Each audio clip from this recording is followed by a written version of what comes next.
thank you all for joining formally. And Chris, thank you for joining us and joining us for what is our first AMA with our community. So Chris, for those of you who don't know, well, you should know because you signed up to this event. Chris has a very distinguished background. He not only is the CEO of ThunderCore, which is a fantastic blockchain platform, but before that, before the blockchain life, he set up Playdom, which was a gaming startup that went on to do extremely well. He built it up to the stage where it was sold to Disney for a terribly large sum of money. And we're really looking forward to hearing about that journey and how you've gone from that to entering the blockchain space. So welcome, Chris. If I may ask, could you maybe give us a 15-minute, 20 minutes on or however long you want to go for on how that journey started? I guess initial question, where did this all begin? Where with Playdom, where did it start? Yeah, so it actually started when sorry about. So at that time, I was actually working at Google back in about 2006, and I have always been thinking about doing different stuff. And at the very beginning, I saw that the Facebook and MySpace, they're actually opening up their API to allow people to develop on their platform. And I saw this as a great opportunity to launch application and to quickly grow a user. And then so at that time, I actually wasn't sure I want to do gaming or something else yet, but I just thought, hey, this is a great opportunity. So I captured on this opportunity and decided to do something about it.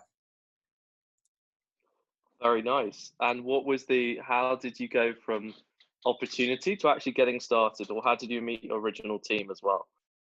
Yeah, so my original team, I actually just formed, one person is my high school friend, and the other one is just my friend from Berkeley, my college friend. And we always decide we want to do something together, but we wasn't sure.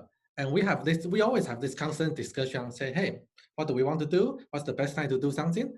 And we always feel that timing is very important. Like we actually believe that there's lots of smart people out there.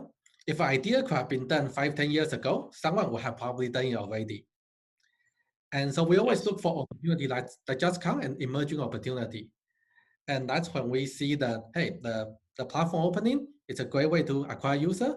And then we start to get together and discuss, hey, what should we do? Which platform should we pick? Initially, we actually picked to do all the game and all the stuff on MySpace, which is actually the largest social gaming platform in US at that time. It wasn't Facebook, actually. Oh, wow. And Facebook only beats MySpace in 2008. But initially, we choose to go after MySpace. There's the other company called Zynga. They decide to go to develop on Facebook, and they become a public company, and we end up selling to Disney. So I think you both were very successful. we were actually the number one develop on MySpace, except the platform dies suddenly and very quickly, and which was totally unexpected to. Like we saw the social network are very, very sticky, but the platform really went from number one in the US and within a year to be just much, much smaller than Facebook. That's crazy. So if I may ask, so when you got the team together, you first kind of had the idea. It's an easy question. How quickly before you got funding, or when did funding come into the picture for Playdom? So initially, we just actually decided to fund it ourselves, and it's just a 3-person team. And since I work at Google, I work at Google before, I have a little saving. And so initially, we just funded ourselves, and we just developed a couple applications. And early on, you don't actually need a big team to develop application early on, because it was a very early stage, and most of the company on Facebook and MySpace only have maybe 3 to 5 people. And so we didn't get funding until we actually have a prototype that actually have a lot of users. That's when we actually go out and raise. And how many users?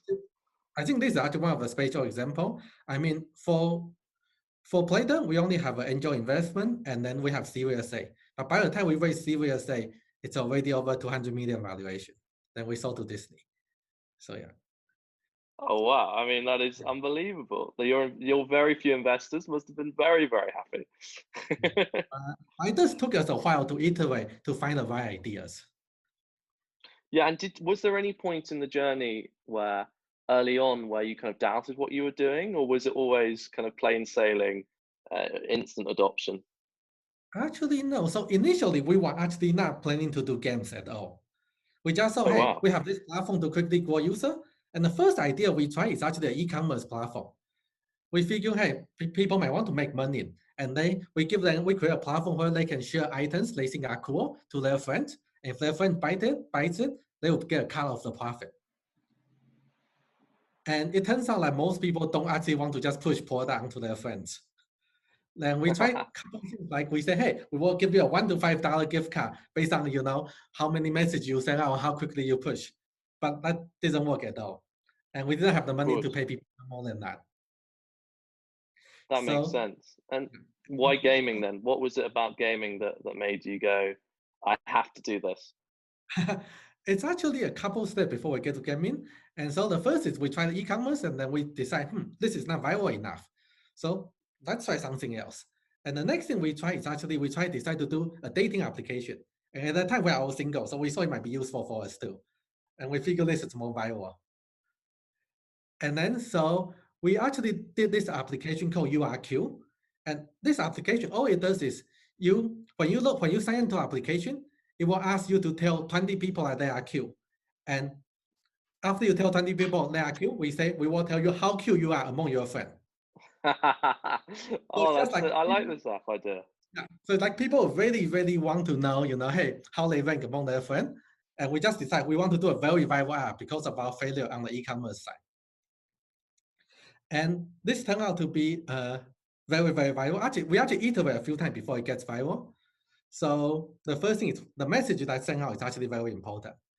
And the best message that after a couple of iterations, we end up with the message that is, someone thinks you are cute, click here to find out who. And that turned out to be a very viral message. But what happens is that when people come to this application, they realize that they figure out how cute they are. I mean, they will send out a message to 20 of their friends, figure out how cute they are, and they never come back again. So for this application, we actually go to over 1 million daily active users within 1 week. But 2 weeks after that, no one comes back anymore. Oh, they know they're cute, or they know they're too annoyed at you for telling you they're not cute. And they think that's cool, but well, and they just don't come back. And that's when we decide that we want to do something that's also sticky. And that's when we actually look into gaming. And what was the original game that was both? Well, yeah. What was the first game you built after the cute dating app? So the first game we built is actually called Friend for Sale. It's basically, so when you go onto Facebook or MySpace, you have a lot of friends, and then you could start, bid on your friends. And if you are the owner, like, you can basically raise your friend as your pet. And if you pay the most money for your friends, then you can actually create a status message. Like so our page has little profile of all your friends and their status message, but the status message wasn't written by the friend, it's written by the owner. And if you want to change your status message, or if you want to really own someone, you can just pay more money than the previous person to own it. Okay. And how did that do? That turned out to be very, very viral. And because of we also, a lot of this experience that we learn from, building dating app, etc., also help here. Yeah. And what would you say is the secret to creating virality in apps and games? The key is that you want to basically make sure when people receive the message, for every person, you want it to bring more than one person to come. And I think that's the key here. And a lot of this actually lies in very little details. Like we actually tweak the message for the URQ. We actually iterate the message many times before we find one that actually works. And we did a lot of this through A/B testing. And there's also a couple little details, like when we do the URQ application, when people come in, we ask them to invite 20 friends. At the first, we didn't show the ranking of their friends. But later on, we decided to show the ranking of their friends, just who gets the most vote, plus a question mark somewhere in the middle. And that little bar actually makes a big difference. That actually get people more likely to think, oh, maybe this application is actually doing something useful. Then I will actually send out invites. Although, by the way, we actually look at the ranking of how cute they are. It turns out like just strongly correlate with the number of friends they have on Facebook. Oh, wow, so really? It's actually not necessarily that it's real, but just that, well, we just count the total number of votes. So if you have more friends, you tend to get more votes. That makes that makes the sense. Yes. That is very interesting. So, what was the most viral game you ever created? So Flame for Sale is a very viral game. We also try a couple RPG type game like a Mobster and so on. It's like a mafia type game where you buy weapon, you form a clan, etc. And we also have farming game. Farming game tend to be more viral, but you make less Mm. money per user. RPG game tend to make more money per user. Okay, so RPG. So, what were people buying? Like weapons and People buy level ups weapon, and people things form like that. clan. Anything with PvP tend to make more money because people compete with each other. Yes, yes. Oh, that's very interesting. And what was the typical iteration time for building a new game? So you have the idea, you think this is going to be viral. How quickly were you as a team building and churning out new games? Yeah, so once we have a couple successful games, we decide we want to replicate this to a much larger scale. And then so initially for most of the game, you really need about maybe like 5 people to start building a very simple game. And again, a lot of this time, at that time, most of the games actually just, there will be only a week of playtime. And, and if it turns out to be viral, it retain people well, that's when we try to, add more people to the team to build out more label, more content, more graphic, etc. Okay. Oh, very nice. Yeah. And at what point did you ever kind of pinch yourself when you had like games that had so many users and there's so much activity? Did you ever kind of stop and think, wow, like this is unbelievable. What have I built here? Or was it always too hectic that you never kind of got a chance to like think how good this was? Initially, I mean, when we really grew to the huge number of users, our server went down constantly. And so it was actually Oh, extremely stressful. I mean, we would literally be going like, 10% more user per day. So we're like doubling every week. And that's so, crazy. so rather than feel like it's really amazing, it's almost feel it's very stressful because I feel if I mess this up because I couldn't keep the server up and running, I would blame myself for the rest of my life. Oh, yeah, I can imagine. Oh my God. Were there any kind of funny stories about where everything crashed and you had to hack it in the middle of the night to get it working again? A lot of time we just end up constant write script to automatically restart the server. That's how we do. And also just keep, Oh, but yeah. And that's so crazy. yeah, so when people always feel like, hey, when I sell a company, maybe I must be very excited and so on. But when I sold the company, I actually feel very relieved. Finally, it's done. And what was that process like? So did Disney approach you? Were you trying to kind of sell it? What was the whole process? Or because Disney buying your company is unbelievable. So how did this happen? Yeah, so it actually happens, we actually partner with ESPN to build a poker game. And Disney is a big owner of ESPN. So Mm, that's how we get in touch with Disney. And they realized that, wow, with their brand, we could actually make a lot more money together. So originally we have a poker game, but when we put on the ESPN brand, it just makes more money. And yeah, then so when we discuss with Disney, it's more like we figure, hey, Disney has lots of content with very good brand. We know how to build game, and together it's like we can make even more money. It's like 1 + 1 = 3 because we can help each other. And then that so makes a lot of sense. yeah, and to Disney, it's basically we already have lots, farming game, master game, RPG game, poker game, all this, and we were just going to put on the Disney brand into all our game and to make more money for existing games. And did it make Disney a lot more money? It turns out that after initially make Disney more money, but it turns out that the market from social gaming quickly moved on to mobile gaming. And it ended up that mobile gaming actually make more money than computer game later on. That makes sense. Yeah. But Did you ever try and do any mobile games? After, I mean, uh, maybe after you sold Playdom, did you think I, I should be doing mobile gaming now? I built some mobile gaming while I was at Disney, but as part of the sale, I cannot do games for 5 years, so I didn't do any games afterward. Oh, oh my God. That's like telling a footballer he can't play football. That's mental. Well, that makes sense. Was that I don't want hard? him to just go start another gaming company and compete with them, right? Of course. Uh, but what was so did you how long were you at Disney after you sold the company? I was at Disney for 2 more years. Was that weird? Kind of like were you still managing Playdom? Did you get other responsibilities? Was it weird to be when you've been your own boss for and built this thing to kind of have a hierarchy above you? Was that weird? I mean, there was still a hierarchy, but I mostly become more of a consultant type role, where people ask me about, hey, my experience, my game, if will this work, etc. Okay, that makes sense. And if I may ask a very a silly question, what was the first thing you did when you sold your company? Like, well, the first thing you bought after you sold your company? The first thing, I actually just decided to sleep a lot when I sold my company. I feel like sleeping is very, very valuable.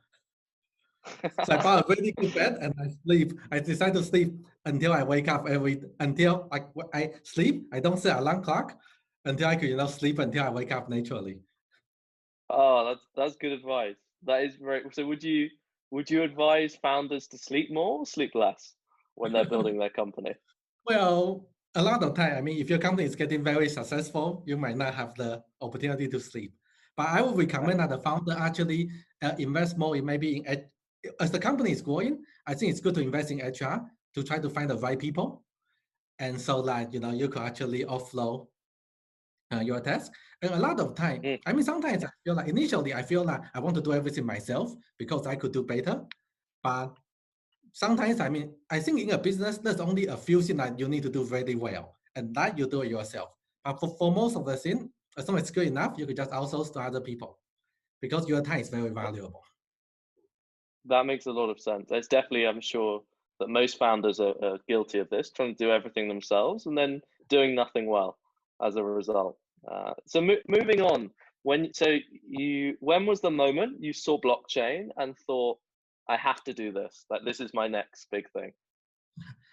Okay, so basically, when I saw the crypto kitty, like that's actually overloading the Yes. Ethereum, and that's when I feel, maybe there's actually good application here. But the problem is that the infrastructure is too slow and too expensive. And then I also talked to my couple other good friends, like they are doing research and they know the blockchain space. I mean, they have been doing blockchain research, and together I decided, hey, I could actually build a much, much faster platform. And that's when I decided it's time to get it, and it's time to do this. And was it, because was this 2017, 2016-ish? I know we invested in 2017, so was this when was the first kind of steps towards building a blockchain company? It's actually around the time around the time you invested, only a couple months before that. So we did Oh, I moved very quickly. after we sold CryptoKitty, that's when we decided to form the company. And I guess because of Playdom experience, I could actually just raise money before I do anything. But for most founders, It's a good skill to have. well, yeah. And what's the difference about building a blockchain company to building Playdom? What were the kind of main differences? So for gaming company, let's see. For blockchain, I think a big difference that this is a very new field. So it become much, much harder to find people with blockchain experience. For gaming company, I could find people who have been building games for years. For blockchain, it's also, for most people, it's new. So training become much, much more important. And this is very different. Yeah.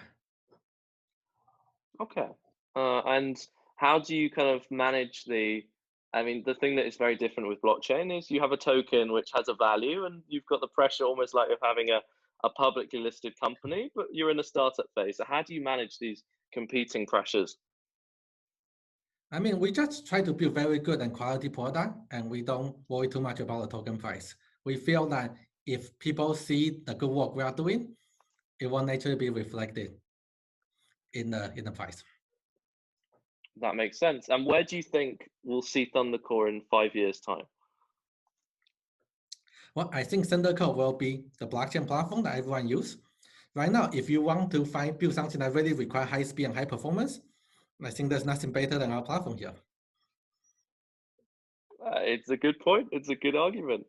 Well, Chris, that is the first bit of the today's AMA. We're going to open the floor up now. What I forgot to say, participants, people listening in, you can raise your hand, and I think Damir, Damir's muted, so he might not be able to answer this. But if you raise your hand on this, we can open up your video, so you can ask your question directly with a bit of a bit of video to Chris. But before we kind of open it up to people, so people start raising your hands, but I'm going to ask a question that's been upvoted the most so far. So the first question is, what factors, Chris, do you think are most important for gaming to take off in blockchain? So gaming in blockchain to take off. Mm-hmm. Okay, this is a very good question.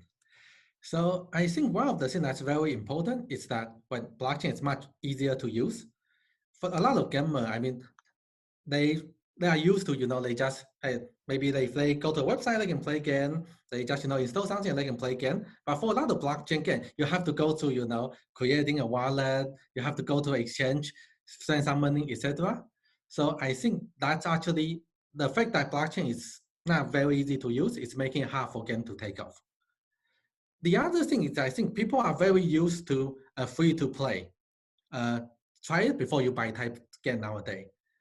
So I also feel that's very important here. And for blockchain, for a lot of blockchain game, you do have to pay people first before they can. I mean, you have to buy the token first before you can play. And this I think is stopping a lot of people from trying out different blockchain games too.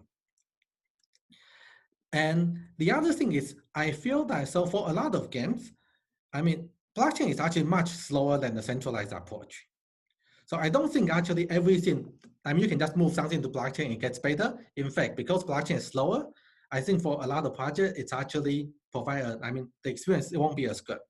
However, blockchain has some unique characteristic, like, about the finance part, the token part, the incentive part type thing.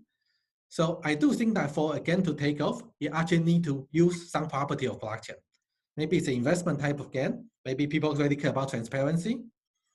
Maybe people want to make money here, etc. That's a really good point. So another question that's come in that is also been upvoted, I think from David Eakins. So can you repeat the criteria, or what are the criteria for creating viral products and use cases? I see. Okay. The main criteria for something to be viral is that you want to create a way for people. Let's see, for each person, you want them to bring in at least one more other people. Now, how do you achieve that? Then you must have a way for people to send out message and to easily share with other people. When we did on Facebook and MySpace, it's fairly easy because each day each person could just send out 20 invites to their friend. So there's a very easy way for people to send a message out. And then we just need to make sure for each person who send out a message, the conversion rate is high enough so that at least one person will click and join. And then so what we did is that we actually track all this message fairly carefully. And a lot of this are actually tweaking very little things. Like the wording matters a lot, how easy it is to share matters a lot too. And yeah, and so, I mean, there's actually I don't think there's magic here. I think it's a lot of A/B testing, a lot of trial and error. And to make sure that you make it very easy for people to share and try to optimize the text so that enough people can. And once you exceed to more than one person, if a person can bring more than one person in, it suddenly becomes very viral. It's like above one and less than one makes a huge, huge difference. I agree. Very good point. Guys, so again, if you want to ask a question directly to Chris, please raise your hand. There is a button that says raise hand. But I will continue with the questions that we have from the questions coming in here. So this is a difficult question. So why do you think no one is using blockchain right now? You mentioned your experience in gaming was getting users, but it seems to me no one uses blockchain for anything except gambling. This comes from one of our participants. So why do you think blockchain actually has no one using it, in inverted commas? I think there's a couple things. The first thing right now, I think it's still too difficult to use. And I sort of mentioned a little bit about this before. You do need to, first you need to create a wallet, there's 12 words, maybe you need to write down, you need to go buy token, etc. So ease of use, I think, is a big problem. And the other thing right now is, the other problem I feel is that a lot of people actually get scammed by, fake ICO, fake token, etc. So there's also, at least when I talk to, people who haven't really get very familiar with a lot of blockchain projects, the first, I think, is, hey, my friend got, cheated by that token, etc. So I think people are a little, unwilling to try blockchain application too, because there's so many scam apps. I think that actually hurt the industry. It's a very good point. A question that comes in from Yanni. Disney, she says Disney, or he or she, I don't quite know, says Disney must have had a lot of connections. Why did they choose you to partner with on the ESPN poker game? Or I guess more specifically, why did ESPN choose you when you were doing that poker game? What was it about Playdom at the time that was the kind of big reason? So at that time, we already have a poker game, and that's actually one of the top poker game on Facebook. And I think they were just looking for partners, and they probably have just talked to all the top poker game, and since we are one of the top, we're there, and yeah. It's a good reason. You were the best. Yeah, because we already have a bill. They just need to fund their brand. Yes. So Nick, who's in the ThunderCore club, asks, did you initially have a target niche audience for Playdom, or did you just attract anyone who likes games? Okay, so we don't actually have a target niche. We just we build game. We realized it's viral, and we didn't target say woman, men, etc. at all. It turns out like more women actually play social game than men, which was a little surprising to us. But what? Yeah, but a lot of these games are very like farming type game, that type of game. Okay, but very nice. Yeah, go on. But we don't have a target niche. But we do target. We iterate to make sure that we do target. People that share a lot of message. There's actually a lot of little trick. I say if we notice that you're an influencer, you're actually luckier in the game. Now little things like that where we try harder to retain people who are more viral, who spend more money, etc. Oh, really? What? So if people are sharing the game a lot, they were doing better in your games. Is that true? People are still a lot like luckier. People who just pay, they get much luckier too, etc. A lot of little tricks like that. That's crazy. What was the? I'd love to hear more about the little tricks you do in the game to kind of make people stay. So would you have like, I don't know, would you, yeah, what little tricks would you do to make sure people stayed? So the first thing is actually at the very beginning. So we actually are one of the first gaming company to start a daily bonus. That helps a lot. Like every day you get a little. Very nice. Now later on, other people come with for each incremental day you get more, right? And that helps a lot. And people for each day you can give free gift to your friends. That helps a lot too. And your friend can give back. And one thing might be counterintuitive, have an energy limit actually help people to stay longer. So like we actually limit the duration that you could play the game. And we actually end up making more money and people stay for playing the game for more days total. That's a really interesting point. You're right. Whenever I have a game where it limits me playing, I want to play it more. It's like, I think, right, it's been 5 minutes. Now I can flick a football at a goal again. That's really interesting. And sometimes you feel, hey, maybe my energy is already full. If I don't spend it, kind of wasted. So I come back. Yes. Oh, that's genius. And it's easier to get people to pay more. It's much easier to get people to pay a little every day over, a lot in the same day. What was the most someone ever spent on one of your games? For one of our Mafia game, people just spent over $100,000. What? Yeah, that was one like, person wow. spent $100,000.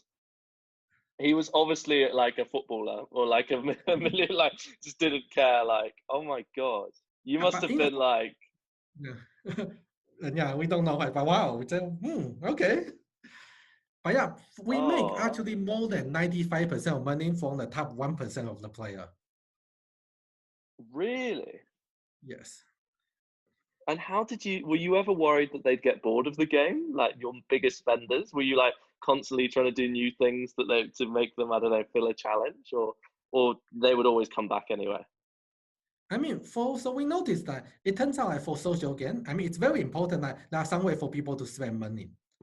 Like sometimes people design games where like you could just buy everything and afterward you have no incentive to pay more. And that's why PvP become very important because player can always try to outspend each other and to get stronger. And so there's always way for people to spend more money. Yes. Well, that's so fascinating. Let's go back to some of the questions coming in. So Dan Hales asks, how did you assess the viability or interest in a new idea for a game otherwise? So what was the testing process for every new idea, new game? Okay, so first, a lot of time we start with a gaming idea. Then after we have the gaming idea, the first thing we do, we just decide to advertise on Facebook. We advertise without actually, before we even build a game. And so what happens is that we notice that we make the most money. So that metrics that we care a lot. One is how much money do we need to spend to acquire one user? And this is the cost per install. And the other one is how much money can we make per user? And when we first develop a game, we will just put on Facebook ad to see first how much does it cost to acquire a user. And this matters a lot because when you design a game, if you need to make $10 per user versus $1 per user, you will actually design very different games. So we first try to figure this out. And the next thing is we also try to figure out how big this game could grow. I mean, we noticed that basically, usually what happens is that we try to build a game where the lifetime value is greater than the cost per install, then we just massively advertise. But there's a limit where we will reach before we can. I mean, once you saturate the market, I mean, it becomes much more expensive to acquire new user. So we also want to know, before we build a game, we also want to know roughly what percentage or how many people are interested in this. And we also do this when we do the advertising test. What we do is that we will select cities, like in Facebook, you could say, I only want to advertise in San Francisco. And just try to saturate that to see what percentage of people play this game. And so we know the overall market already. And with this number, that's when we first decide, hey, could this game actually reach enough people? And could we acquire the user cheaply? And if so, then we actually start to build a game. Now, when we build a game, we actually only first focus on the first week of content.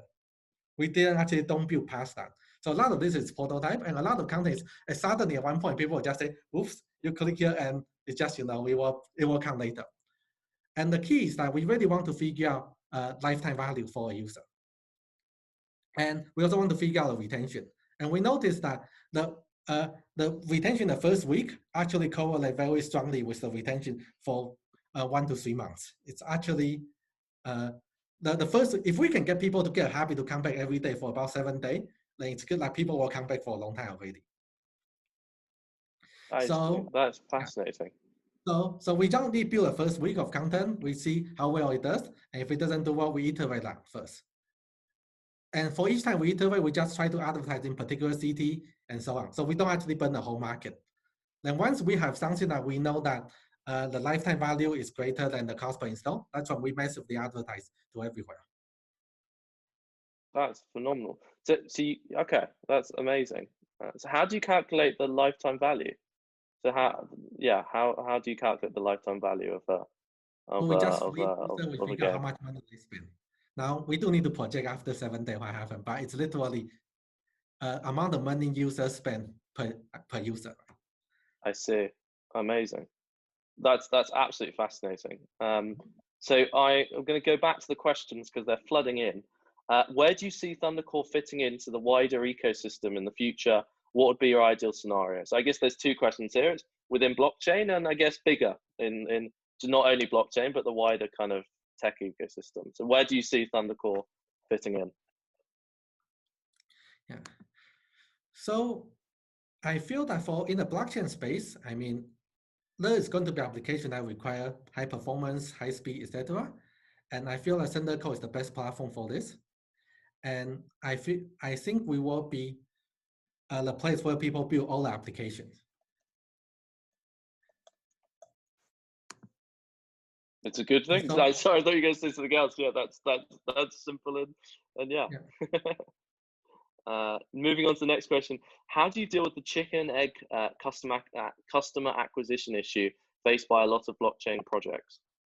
This is a very good question. So, I mean, we know that we need application. We also need users. And initially, we actually try to say, hey, let's try to reimburse the application developer. Let's give them grant, etc., to bring more people in. but we realized this wasn't particularly effective. And so recently we are trying on the other side where we say, hey, let's build up mining application. We're just going to give user free money and try to get lots of people with money onto our platform. And then we want to use the user to attract the developer.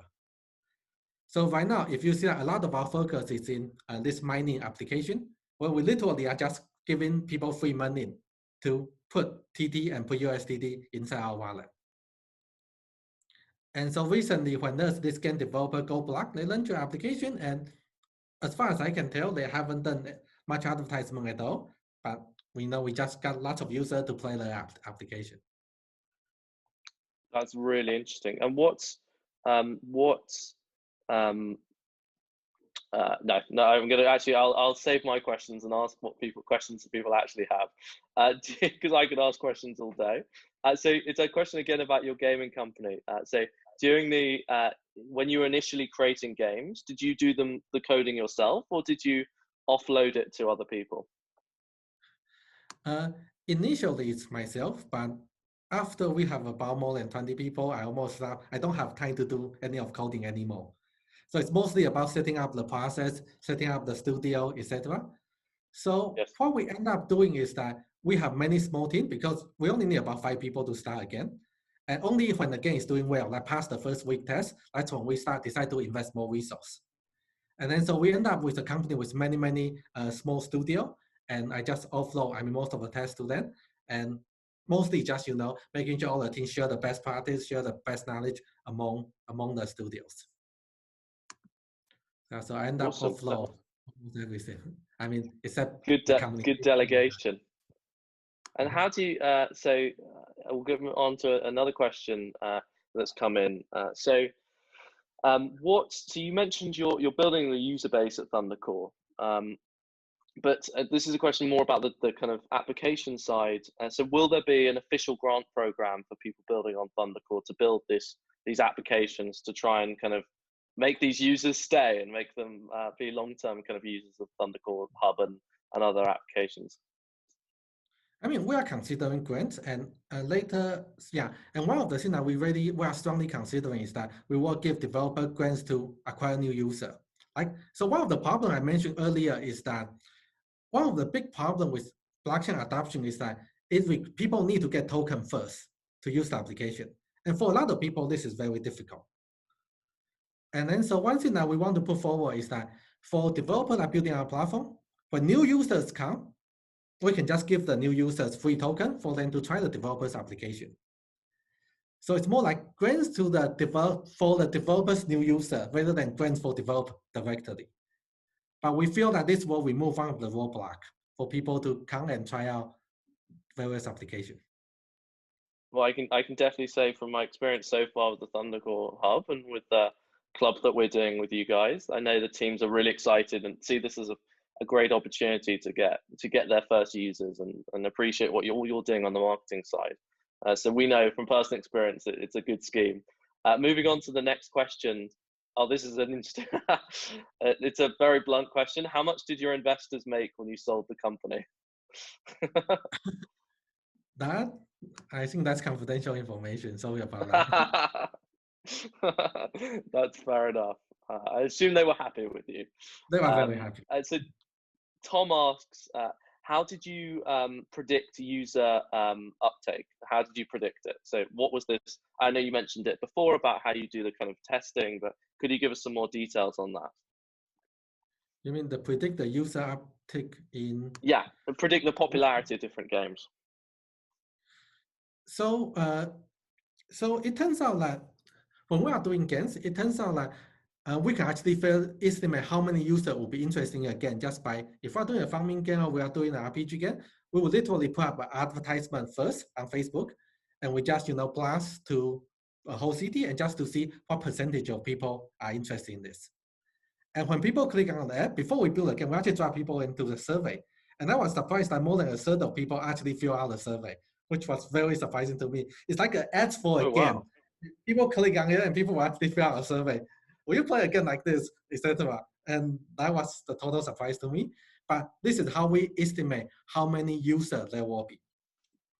Now, as to how many users that we can actually acquire in the end, what end up happening is that, I mean, it really depends on the lifetime value of a user, because we will be willing to advertise all the way till about 90% of the lifetime value. So we just keep increasing ad budget until we couldn't acquire user very profitably.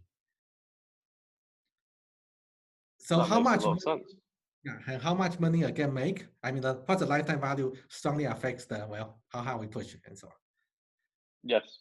And would you have a set margin in mind for each game, or would you, or like, yeah, would be like, right, we know we can make this, so we're going to spend 75% on marketing? What was the kind of allocation there? Our biggest budget is actually marketing. This cost dominate everything else, and we will spend up to 90% of the lifetime value. Okay. Oh my God, that's huge. Oh, that's very interesting. Up to 90%. Oh wow. Well, moving on to another question from Fred. Fred was, I know for a fact, built his own little gaming studio. It won the ThunderCore prize last year, parity game in future blockchain. But he says, this is a long question, so bear with me. He says, I've also built blockchain games. We incentivize users by giving people free tokens after they achieve tasks in the game, and the rewards come from ads shown in the game. We think the key is to have a real fun game that users would like to play and don't worry about private keys and blockchain stuff. However, those advantages, full control of your items, being open and transparent, are not really appreciated by gamers and blockchain users. So in short, how do you make a blockchain game competitive and attractive, especially for the qualities that makes blockchain great? So I guess things like NFTs and a more decentralized process. This is a very good question, and I do agree that for a lot of gamers right now, they might not care too much about open transparency and so on. And right now, I think for a lot of people who play blockchain game, I mean they are more like investor type audience. So initially, I think early on, I mean it might not be for the game that really took off. It might be more like investment type game, which will become more attractive to a current blockchain user, and it's also more suitable to be on blockchain.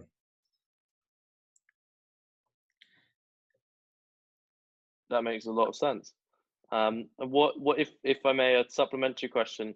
What do you think will be the blockchain game that takes off? Will there be a specific genre to the game, or will there be something? Do you see what sort of game it's going to be? I think it will be actually probably financially related a little, like for instance, the friend for sale idea I mentioned earlier. That type of game where you buy your friend, you resell them, you make money, that type of thing. Yeah, that makes sense.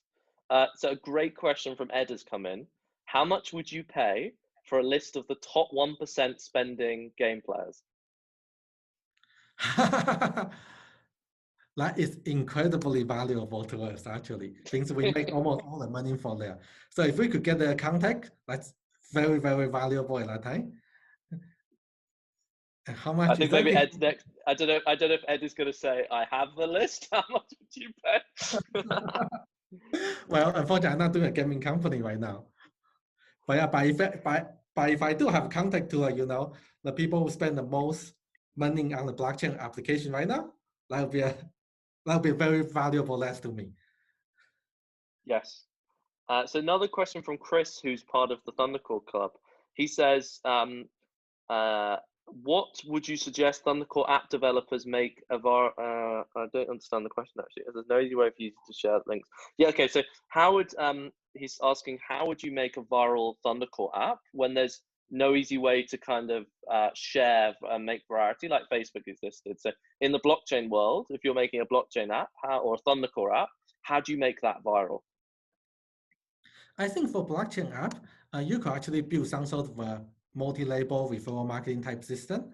And I think this type of thing actually are much easier to do on blockchain because, I mean, you could just, write a code where if you refer some people, you get a fraction of the profit, the earning, etc. And I think you could actually use this incentive to encourage people to share, to post, and to actually, to refer their friend and so on. Mm. And on ThunderCore right now, I mean, if you do share a link, I mean, we do have the link available where people could click and it will link directly into the application.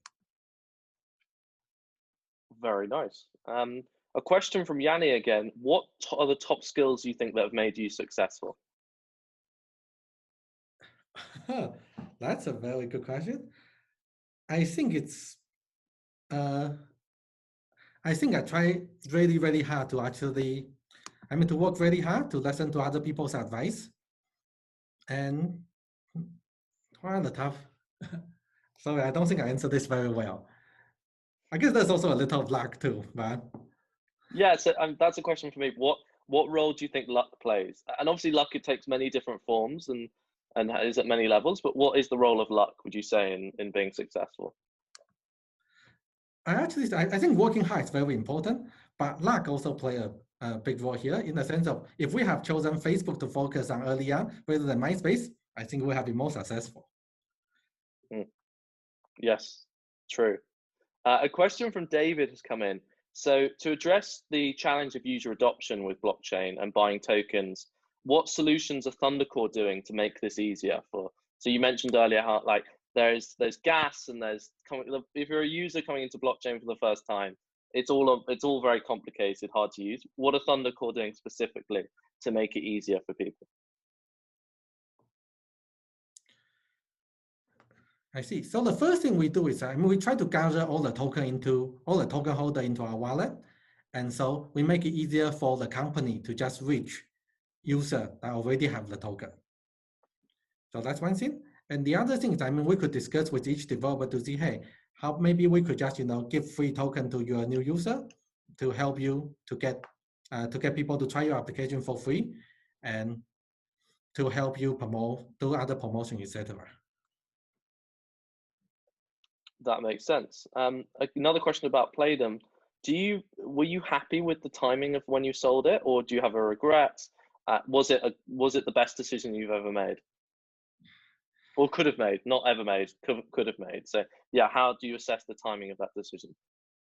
I have no regret. I'm actually very happy with the decision. And the main reason is that maybe we can make more money the other way.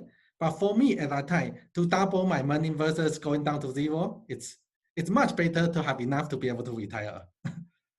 So that to me, I feel that because I could try harder and make more. If this was my second company where I already have enough cash, I might have made a different decision. But at that time, I feel like it's a great decision, and just to make sure I secure or protect against my downside and have enough money to retire. Yes, very good. And another question: have you heard of the game Steam Monsters, and what do you think about it? I have heard of it, but I actually haven't looked into it carefully. So I couldn't give you a good answer here right now. Fair enough. The question that's come in: are you aware about the Binance community coin vote involving ThunderCore? Yes, I'm aware of that, and I'm happy that Binance community decided to choose us to participate in the community vote. And this just happened, I guess, 2 hours ago. Yeah, they sent the article. The guys put the article on there. Very nice. Was developing hype for user adoption harder than actually creating the platform itself or the games themselves? So I guess was the hard bit the marketing, or was the hard bit the creating the game? Hype for user adoption harder than the creation of the platform. So I think both things are fairly difficult. It's actually difficult to build a very high performing blockchain too. And right now, it's just like since we have solved that problem, we might feel, hey, that's not too hard. But right now, yes, our main focus is just creating adoption, creating hype, and so on. And right now, I do feel that part is very challenging too. But we think we're making good progress there. Very nice. And another question: what do you think is the most important talent when you're trying to find? I don't quite understand the question, but I assume it's what do you look for when you're hiring games developers?